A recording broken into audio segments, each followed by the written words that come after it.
ডুয়ার্সে ঘুরতে যাওয়ার প্ল্যান রয়েছে। এই দিনগুলোতে বন্ধ থাকছে জঙ্গল। ডুয়ার্সের সবুজ জঙ্গলে বেড়াতে যাওয়ার পরিকল্পনা করলে আগেভাগেই সতর্ক হয়ে নিন। 5 এবং 6 মার্চ পর্যটকদের জন্য গরুমারা এবং চাপড়ামারি জঙ্গলের দরজা বন্ধ থাকছে, কারণ এই সময় গরুমারায় শুরু হচ্ছে গন্ডার শুমারি। বন দফতর সূত্রে জানা গিয়েছে, প্রায় 30টির বেশি টিম গন্ডার গণনার কাজে যুক্ত থাকবে।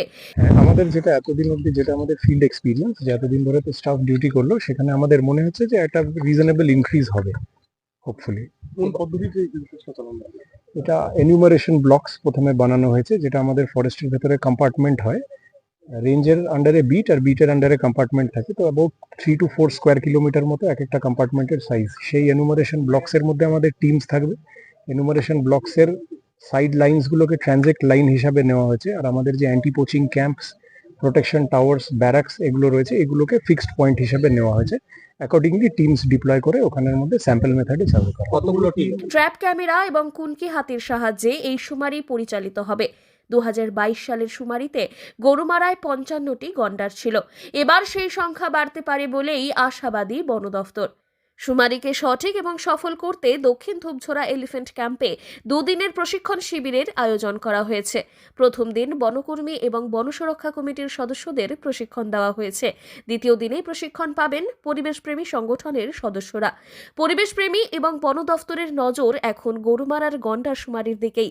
একদিকে সংখ্যা বৃদ্ধির আশার সঞ্চার করছে, অন্যদিকে আধুনিক প্রযুক্তির মাধ্যমে সঠিক তথ্য সংগ্রহ করাই বনকর্মীদের মূল লক্ষ্য। ওই দুটো দিন ঢুকলে এই জন্য প্রবলেম হবে, কারণ রাইনো পপুলেশন গুলো স্ক্যাটার করে যাবে, আর তখন আপনি গুনতে পারবেন না ঠিক করে। এটাকে প্রত্যেকটা রাইনোর নামকরণ করা হবে, তোমার শেষে এটা করা হবে।